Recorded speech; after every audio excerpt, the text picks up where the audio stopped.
Gini teman-teman, adanya sakit, sulit, sempit, sedih, sengsara dalam hidup, itu penyebabnya adalah dosa. Sakit penyebabnya dosa. Sulit, sempit, sedih, sengsara itu penyebabnya adalah dosa.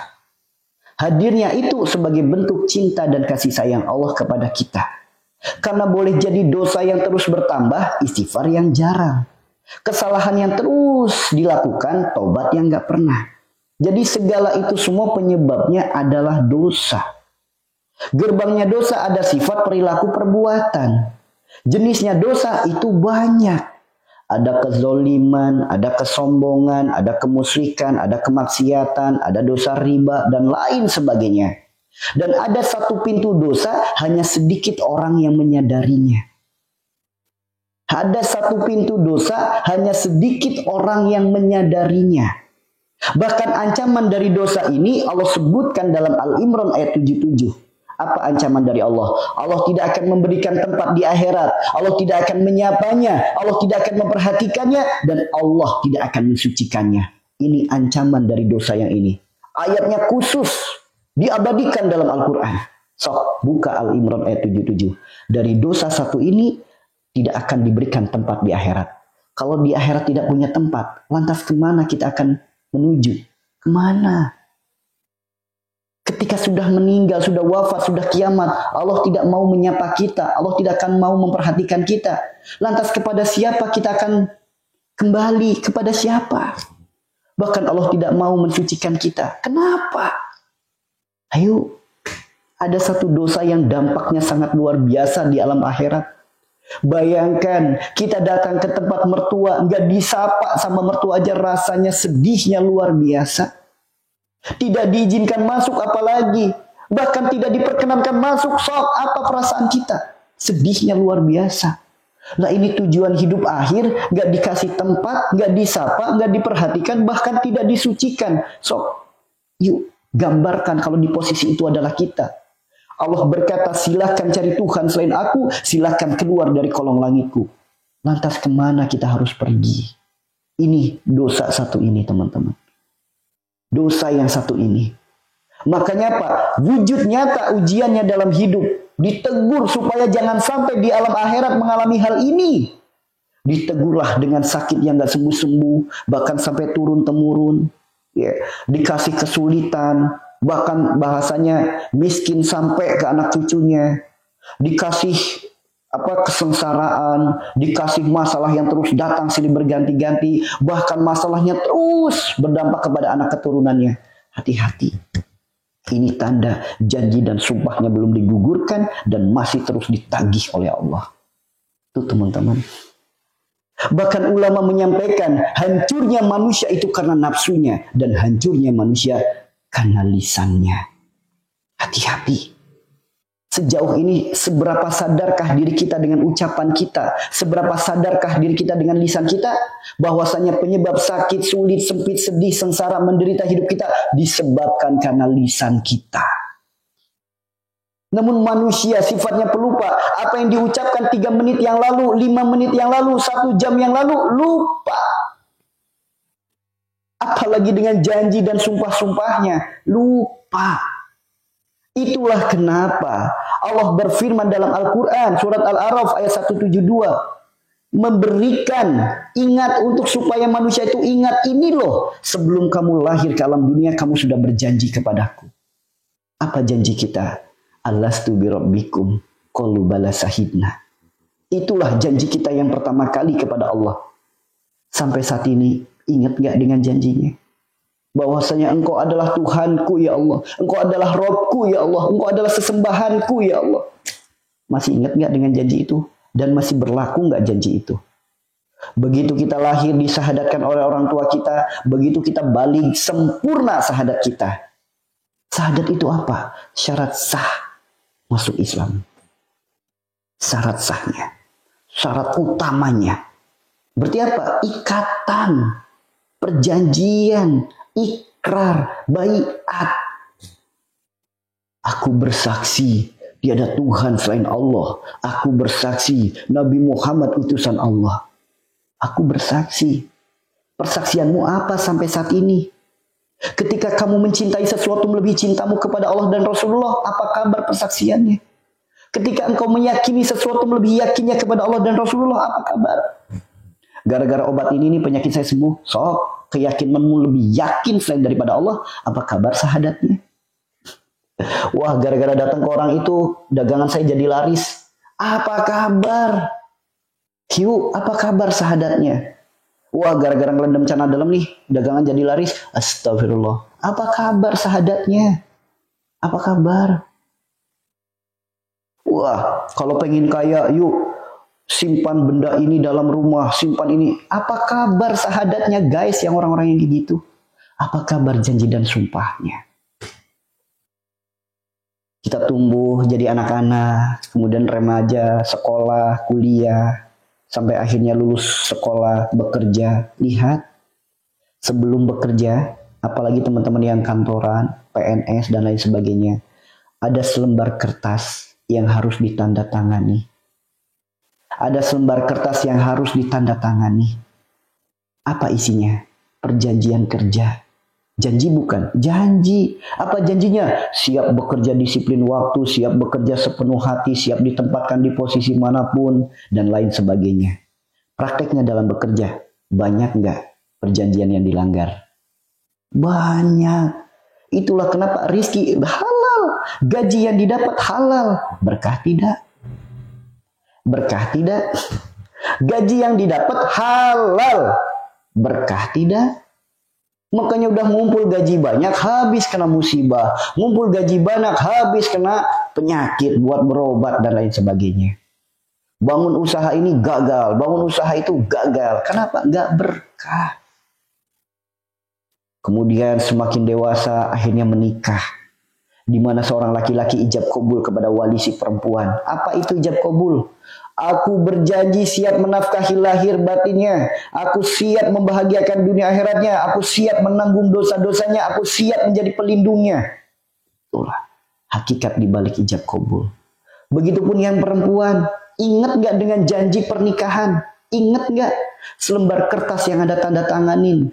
Selembar kertas yang diberikan oleh pihak KUA. Dibaca gak? Perjanjian pranikah. Siap menjadi istri yang baik, taat dan patuh kepada suami. Prakteknya dalam rumah tangga, apa kabar? Sok, banyak gak suami yang zolim kepada istrinya? Banyak gak suami-suami yang tidak mau tahu dengan dosa istrinya? Istrinya gak sholat dibiarin, istrinya ngegibah dibiarin, istrinya buka hijab di luar rumah dibiarin. Apa kabar ijab kabulnya? Begitupun seorang istri berani marah kepada suami, berani melawan suami, berani bentak suami, merendahkan suami. Apa kabar ijab kabulnya? Boleh jadi statusnya di mata negara masih sah suami istri.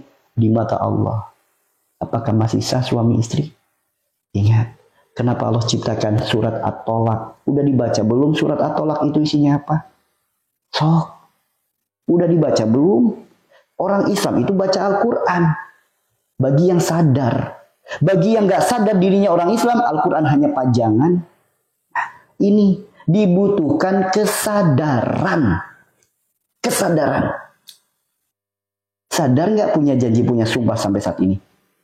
Bahkan ketika anak lagi nangis, cup cup cup nak, diem ya, nanti beli permen. Udah dibeliin belum? Nanti beli mainan, udah dibeliin belum? So,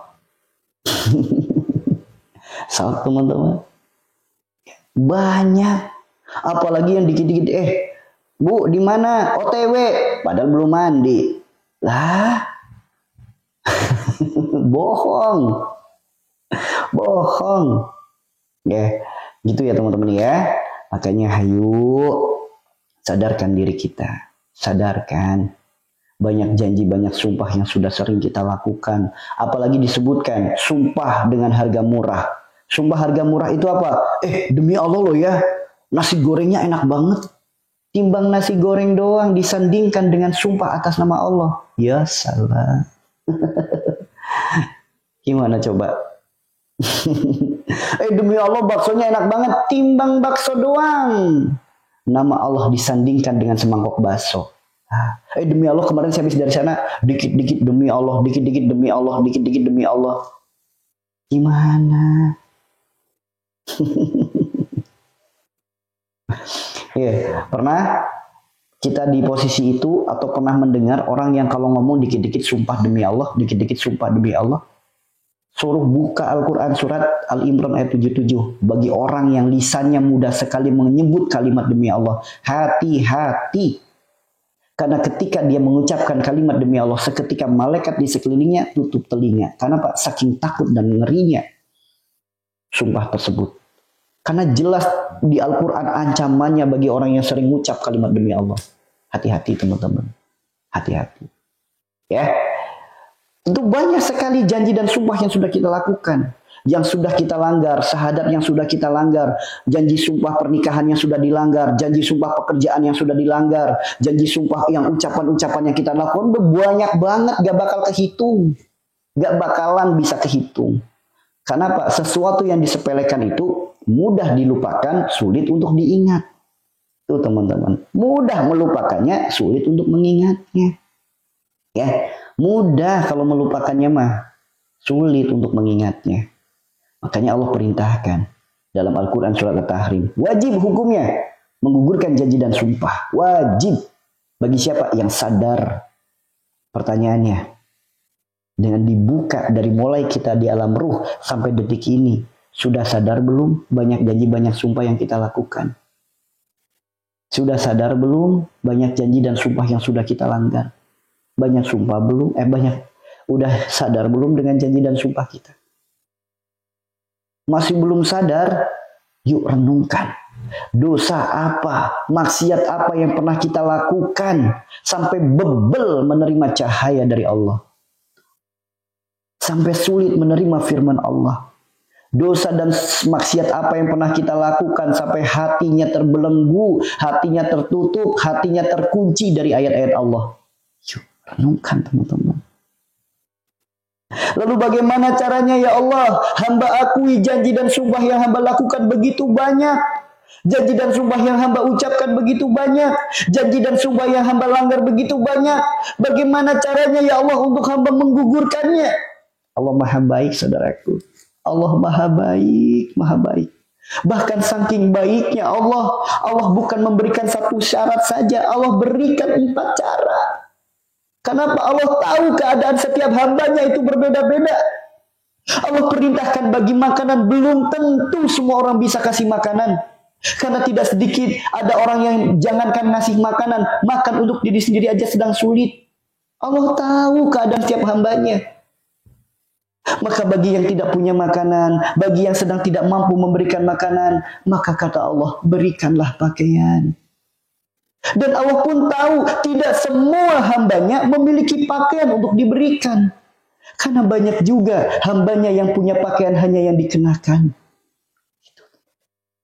Dan Allah juga tahu masih banyak orang yang ya Allah saya belum mampu bagi makanan, saya belum mampu bagi pakaian. Adakah cara lain ya Allah? Bantulah kesulitan orang lain. Yuk, belum tentu Allah titipkan waktu kita bisa membantu kesulitan orang lain. Belum tentu Allah titipkan tenaga kita bisa membantu kesulitan orang lain. Belum tentu. Menebar benih-benih kebaikan aja berat, apalagi membantu kesulitan orang lain. Bahkan di saat ada permintaan tolong, padahal mampu bisa, pura-pura nggak bisa. Allah tahu keadaan itu. Bahkan tidak sedikit orang dengan kondisi, ya Allah saya sungguh-sungguh ingin melakukannya ya Allah. Sedangkan kau maha melihat kondisi orangnya la yamutu wa la yahya. Dibilang hidup gak bisa apa-apa, dibilang mati masih ada nafas. Ada gak orang kayak gitu? Banyak. Tergeletak di tempat kasur, badan lumpuh gak bisa gerak, udah gak bisa apa-apa. Bagaimana dengan kondisi orang seperti itu? Allah berikan syarat yang terakhir, puasa. Apalagi puasa, makin sulit lagi. Jangan dianggap puasa yang paling mudah, puasa itu yang paling sulit. Apalagi orang yang lagi sakit asam lambung, suruh puasa, sulit. Inilah agama Islam, butuh kesadaran. Hanya orang-orang yang sadar yang akan mengerjakan perintah Allah. Bagi orang yang tidak sadar, agama hanyalah status. Agama adalah pengakuan, belum tentu diakui oleh Allah. Yuk, segerakan kafarat. Lihat Al-Qur'annya. Lihat Al-Qur'annya. Baca sendiri Al-Qur'annya. Kalau masih belum tergetar hatinya, renungkan dosa dan maksiat apa yang pernah kita lakukan sampai membaca ayat Al-Quran tidak ada getaran dalam hati, tidak ada rasa dalam hati. Dosa apa? Maksiat apa sampai bebel? Ayo, kerjakan kafarah. Kita dikasih 4 kemudahan karena Allah tahu manusia itu sifatnya nawar. Ibarat kata kita punya hutang. Orangnya nagih, Bu, udah saatnya bayar hutang. Saya lagi nggak punya duit. Ya udah, Ibu punya apa di rumah? Biar barangnya kami bawa. Saya nggak punya barang apa-apa. Oh ya udah Ibu, kalau gitu saya minta tolong besok bersihin rumah saya. Rumah saya lagi kotor, tolong dibantu beresin. Hutangnya lunas. Saya nggak bisa, saya lagi sakit. Oh ya udah Bu, tolong sekarang sholat ibadah, doakan saya untuk menjadi orang yang lebih bermanfaat lagi. Saya nggak mampu lagi. Das rebet aja orang kayak gitu. Udah dikasih kemudahan-kemudahan masih merasa nggak mampu. Ya Allah. Ayo kerjakan kafarat. Saking baiknya Allah menggugurkan janji dan sumpah bukan satu perintah. Ada 4 cara. Karena Allah tahu keadaan manusia berbeda-beda. Nggak semua manusia bisa bagi makanan, pakaian, tenaga, apalagi puasa. Ayo. Ayo. Ayo teman-teman. Kafarat. Yang bisa bagi makanan sok, bikin 30 bungkus, gak usah banyak pertanyaan. Bikin 30 bungkus, bagikan. Bagikan. Taruhnya di masjid, taruh di mana, udah gak usah banyak pertanyaan. Bagi aja 30 bungkus, buka Al-Qur'annya. Kemudian, kalau gak mampu bagi makanan 30 bungkus, yuk punya pakaian yang masih layak pakai enggak? Pakaian-pakaian terbaik kita korbankan, berikan kepada orang lain yang membutuhkan. Gak mesti harus baru, bekas juga gak apa-apa. Yuk, mending ngasih baju kesayangan daripada akhiratnya. Al-Quran surat Al-Imran 77. Yuk, lebih pilih mana? Memberikan baju kesayangan atau Al-Imran 77? Mau pilih yang mana? Memberikan baju kesayangan, apa sih kerugiannya? Gak ada. Al-Imran 77, gak dikasih tempat oleh Allah, gak disapa, gak diperhatikan, gak disucikan. Lebih memilih baju kesayangannya ketimbang Al-Imran 77. Inilah ubud dunia, pecinta dunia. Yuk. Tuh ya teman-teman ya. Gak ada alasan gak bisa mengerjakan itu, gak ada alasan. Ya, kemudian kalau nggak mampu dengan pakaian, tenaga. Allah titipi apa nih dalam hidup kita? Tenaga, waktu, harta. Yuk, jadikan jalan untuk membantu kesulitan orang lain. Lah, pelit ini mah. Ada orang lagi sulit, buru-buru dibantu, dicibir malahan. Gimana mau? Yang keempat, puasa lah. Disuruh puasa, banyak orang yang takut puasa. Apalagi orang yang asam lambung, orang yang panik attack, orang yang anxiety. Suruh puasa takut. Ketaatan kok ditakutin. Sebetulnya dia sadar gak sih kalau dia orang Islam? Tuh teman-teman. Makanya Islam adalah agama kesadaran. Hanya untuk orang-orang yang sadar. Orang yang ngaku Islam banyak. Namun orang yang sadar dirinya Islam sedikit. Yuk, pertanyaannya, kita termasuk yang sadar apa yang mengaku Islam? Tuh teman-teman. Kita itu termasuk orang yang sadar atau hanya mengaku orang Islam? Islam itu bukan hanya cukup yang penting sholat. Enggak. Pertama itu syahadat dulu. Sholat mah nomor 2. Pertama itu syahadat dulu. Ya. Kalau pakaian itu untuk 10 orang. Ya, kalau pakaian itu untuk 10 orang. Gitu ya. Ya, adanya disampaikan itu bukan untuk beralibi. Betul. Betul. Hanya Allah yang tahu betul. Namun cinta itu butuh pembuktian. Gitu ya. Tuh, makanya yuk, perintah Allah itu butuh pembuktian. Butuh pembuktian. Bagaimana mungkin Allah tahu kalau nggak kita buktikan? Banyak Pengen umroh? Pengen. Ayo berangkat. Hanya Allah yang tahu. Ya nggak bisa kayak gitu guys. Cinta itu butuh pembuktian. Bukan pengakuan. Ya. Tuh makanya ayo kafarot dah, kafarot. Bagi makanan 30, dah 30 itu mau dibagikan ke siapa silakan. Ya, yang penting jangan ke ibu, jangan ke orang tua, jangan ke orang tua, jangan ke mertua, jangan ke pasangan, jangan ke anak, jangan ke saudara kandung seperangkatnya. Selain daripada itu, makanya paling gampang udah taruh di masjid, taruh di yayasan, taruh di apa, udah 30 bungkus saja. Dah. Kalau mampu lebih silakan. Itu kalau yang bagi makanan. Nggak mampu cicil, ya. Pakaian berikan untuk 10 orang, kasih 10. Misal ada 10 orang nih, kasih satu jilbab, boleh, boleh sekali. Kalau anak-anak mau saya kafarotin, minimal umur berapa? Oh nggak bisa. Kita itu nggak bisa ngafarotin anak, nggak bisa. Karena janji dan sumpah itu diri kita sendiri yang melakukan, maka diri kita sendiri yang menggugurkan. Ya, kafarot itu janji dan sumpah itu diri kita sendiri yang melakukan, maka diri kita sendiri yang menggugurkan. Kita nggak bisa ngafarotin orang lain, itu nggak bisa. Kecuali orangnya sudah meninggal, itu boleh dikafarotin. Ya, itu boleh dikafarotin. Atau mungkin orangnya layamutu walayahya, dibilang hidup nggak bisa apa-apa, dibilang mati, ya dibilang mati masih ada nafas. Atau mungkin orang yang nggak sadar, dalam arti apa? Gangguan mental, orang yang sedang jiwa tergoncang, itu boleh dibantu kafarot. Namun kalau kita inisiatif, saya mau ngafarotin suami, nggak bisa. Kenapa? Karena Islam itu butuh kesadaran. Orang yang nggak sadar dikafarotin, sama saja mobil lagi mogok, remnya diinjek, kita bantu dorong, mau ngeden kayak gimana, mobil nggak bakal gerak. Itu, ya. Gitu ya teman-teman ya.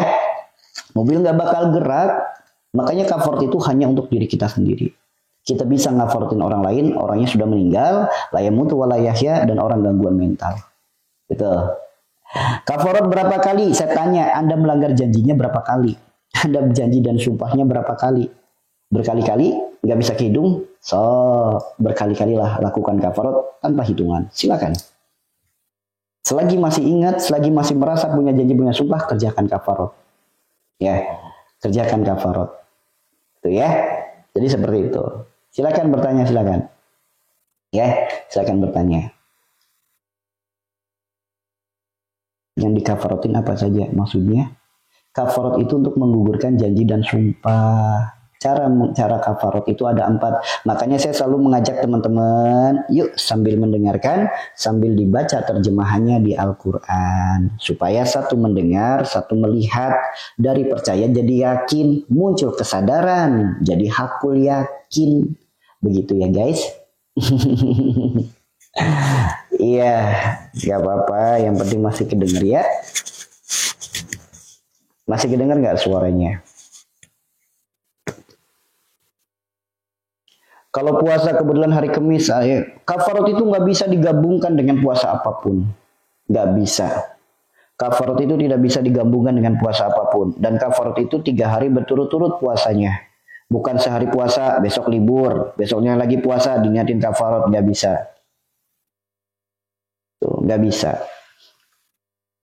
Jadi, kafarat itu puasa 3 hari berturut-turut dan nggak bisa digabungkan dengan puasa apapun. Harinya kapan untuk puasa? Bebas.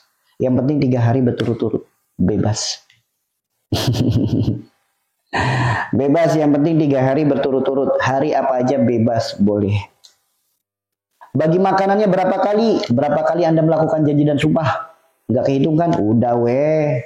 Sering-sering kafarat. Gitu ya, sering-sering aja kafarat. Kemudian kenapa 30? Kan di Al-Quran disebutnya 10.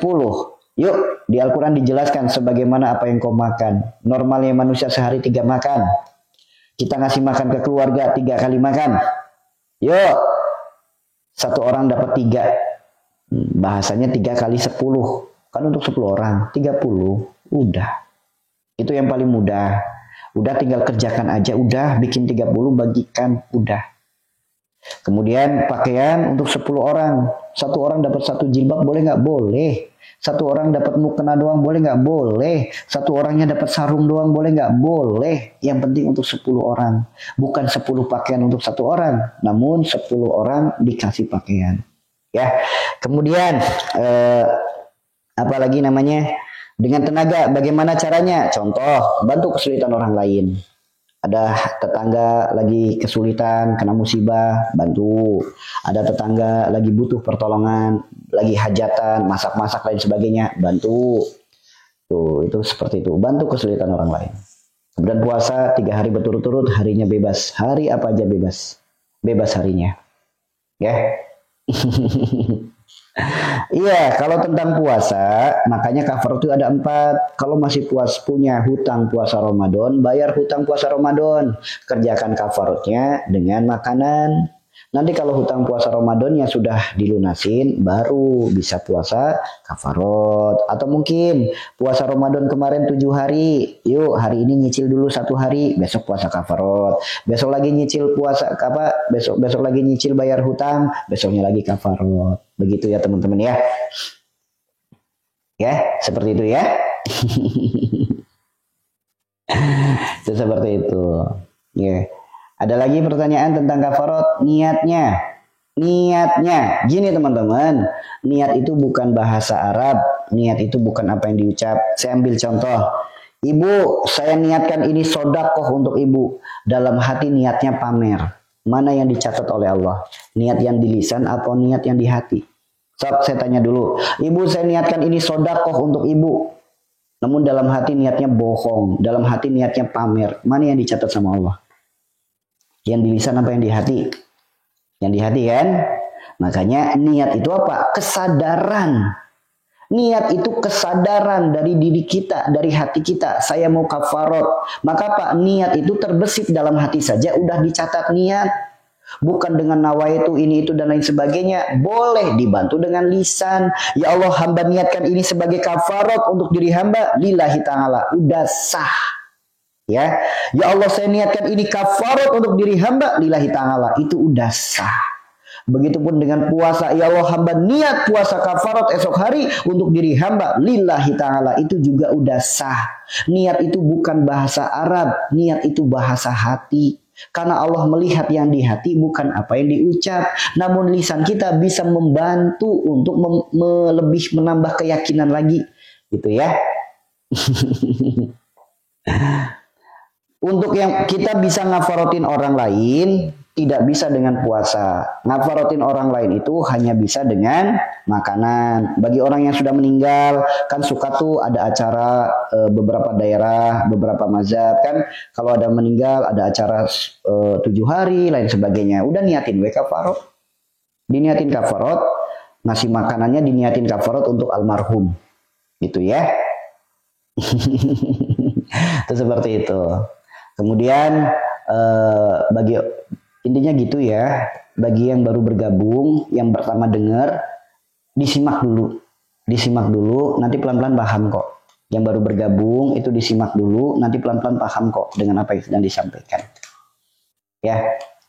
Ya bukannya sama, buka puasa. Alhamdulillah ya Allah kuatkan hamba dalam puasa hari ini. Inilah puasa kafarat hamba. Hamba mohon terimalah kafarat ini. Jadikan kafarat ini penggugur dosa janji sumpah hamba. Alhamdulillah doang aja udah sah teman-teman.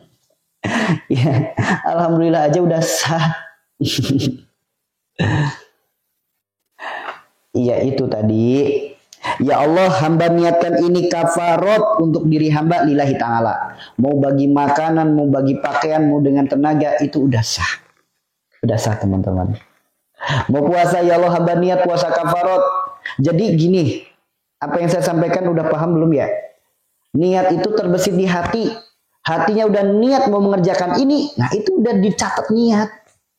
Ya, hatinya udah niat mau mengerjakan ini, itu udah dicatat niat. Gitu teman-teman. Ya, hatinya udah niat ingin mengerjakan ini, udah dicatat niat. Misal orang lagi jalan naik motor, ada mangga di atas jalan, ini nanti malam saya ambil, itu udah niat itu, udah dicatat oleh Allah niatnya. Gitu guys. Ya, iya makanya yang baru gabung disimak dulu ya. Yang baru gabung disimak dulu. Ya, yang baru gabung disimak dulu, nanti pelan-pelan jadi paham. Ya, dari sini paham teman-teman?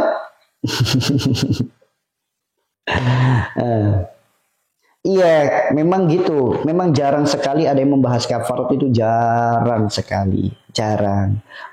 Bukan apa-apa, karena kesadaran, ya.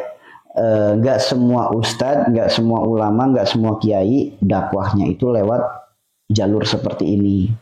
Ada ustadz yang dakwahnya hanya baca tulis Al-Quran, ditanya tentang penyakit yang nggak nyambung. Ada ustadz yang dakwahnya lewat misal lewat zikir dan sholawat, ditanya penyakit keturunan yang nggak nyambung. Ada ustadz yang dakwahnya hanya dengan ilmu sedekah, ditanya penyakit keturunan nggak nyambung. Tuh teman-teman. Jadi ulama itu, ustadz itu, kiai itu ibarat kata dokter. Orang sakit mata konsultasi ke dokter kandungan yang nggak nyambung. Makanya belum tentu orang yang mendapat gelar ustadz sekalipun memahami kafarat. Karena boleh jadi itu bukan bidangnya yang dia pelajari. Gitu. Sedangkan kami, majelis kami, dakwahnya lewat pertolongan, lewat pengobatan, mengatasi masalah dengan ilmu Allah. Itulah dakwah kami. Dakwah kami bukan mengajarkan baca tulis Al-Quran, sudah ada bagiannya sendiri. Dakwah kami bukan mengajarkan zikir dan sholawat ini itu, sudah ada bagiannya sendiri. Dakwah kami itu wujud nyata, pertolongan untuk umat, ya, orang pengobatan dan lain sebagainya. Itulah dakwah kami. Jadi mengatasi masalah dengan ilmu Allah yang bersumber dari Al-Quran dan Sunnah. Ketika kami dihadapi ada orang sakitnya keturunan, orang tuanya diabetes, anaknya diabetes, cucunya diabetes, sampai ke bawah diabetes. Solusinya dalam Al-Quran apa? Nah, kalau bidangnya bukan pada pengobatan, bagaimana mungkin mau mempelajari? Karena bidang kami adalah pengobatan, maka kami mempelajari Al-Quran untuk obat. Sebagaimana firman-Nya. Obatnya penyakit keturunan apa? Al-Quran solusi. Disebutkan dalam Al-Quran. Gitu guys. Ya, karena berbeda-beda. Dakwah itu beda-beda. Sama. Teman-teman mau misal nanya hukum baca tulis Al-Quran kepada kami, yang nggak nyambung. Meskipun kami bisa jawab, jawaban kami tidak sesuai dengan bidang kami. Inilah teman-teman, mulai saat ini belajarlah bijak dan lihatlah ketika melihat ada seorang ustadz berdakwah, lihat apa yang beliau dakwahkan. Ketika dakwahnya lewat baca tulis Al-Quran, ya udah, berarti kita belajar baca tulis Al-Quran di room itu. Ketika ustadz ini belajar dengan motivasi kehidupan, ya udah, kita hanya belajar motivasi kehidupan. Ketika ada yang dakwahnya lewat pengobatan, berarti hanya membahas tentang pengobatan. Makanya hayu belajarlah bijak, jangan digebuk rata semuanya. Gak bisa, dokter umum itu harus kuliah lagi supaya jadi spesialis. Gitu ya teman-teman ya. Nah, belum tentu, misal gini, yang jadi masalah tuh kayak gini kebanyakan. Orang sakit mata konsultasinya ke dokter kandungan. Dokter kandungan ngasih jawaban A. Kemudian dia nggak puas nih dengan jawaban dokter kandungan. Dia datang lagi ke spesialis penyakit mata. Oh, ternyata jawabannya C. Kemudian si A nggak terima. Oh, enggak, yang benar ini. Nah, ini kesalahannya. Orang berkomentar bukan pada bidangnya, inilah kesalahan. Ya, ada orang ahli bangunan komentar kepada orang ahli Al-Quran. Lah, ya nggak nyambung. Gitu teman-teman. Ya, inilah yang terjadi di akhir zaman. Makanya kita sebagai umat harus paham. Ya, harus paham. Gitu ya. Gitu. Mau bicara tentang rumah tangga, konsultasinya kepada ustadz yang bicara tentang misal tentang membahas tentang riba, misal. Ya nggak nyambung. Gitu. Mau membahas tentang parenting anak, bisa konsultasinya kepada ustadz yang baca tulis Al-Quran, yang nggak nyambung. Ya, sedangkan majelis kami itu dakwahnya lewat pengobatan, lewat pertolongan, wujud nyata, dakwah menyelesaikan masalah dengan ilmu Allah. Sebagaimana wasiat daripada Rasulullah, berpegang teguhlah pada Al-Quran dan Sunnah. Karena banyak ustadz yang dakwah lewat pertolongan, namun tidak berpegang teguh pada Al-Quran dan Sunnah. Ujung-ujungnya apa? Orangnya dikasih, suruh beli minyak ruqyah, suruh beri galam ruqyah. Itu bukan solusi. Itu bukan solusi. Itu adalah pemain agama, pebisnis agama. Orangnya bukannya dikasih kesadaran akan dosa, malah dikasih apa? Malah dikasih harapan palsu sehingga hilang tawakalnya. Dikasih selembar kertas, suruh dimasukin dompet. Dikasih selembar kertas, suruh dipasang di tembok, di jendela sebagai tolak bala. Nah, ini praktek yang kurang tepat. Bukan dengan cara seperti itu umat itu diajarkan. Lalu apa? Kenapa Rasulullah bersabda, berbanyaklah doa agar terhindar dari fitnah Dajjal laknatullah alaih. Kenapa sampai ada hadis itu? Kenapa sampai ada perintah itu? Kenapa? Karena Dajjal akan turun membawa gunung emas.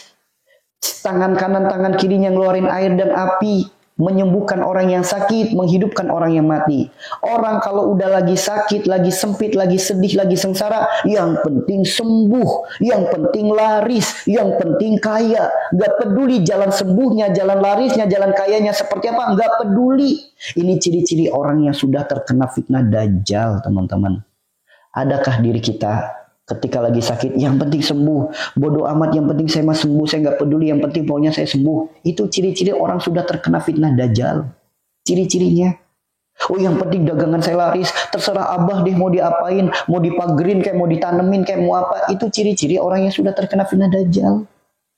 Tuh, ya, hidup adalah hikmah. Yuk, jadikan setiap kejadian ambil hikmahnya. Hikmah itu kebijaksanaan. Orang belajar hikmah, belajar terbang, belajar kebal, sholat di atas air. Buat apa kayak gitu? Allah tidak butuh orang sakti, Allah butuh orang taat. Agama itu bukan pengakuan, agama adalah kesadaran. Orang yang ngaku Islam banyak, yang menyadari dirinya Islam. Gitu ya teman-teman ya. Ya, kenapa teman-teman baru mendengar tentang kafarot di room ini, di majelis ini? Ya karena yang dakwah lewat jalan pengobatan itu tidak banyak. Ya, tidak banyak. Dan yang dakwah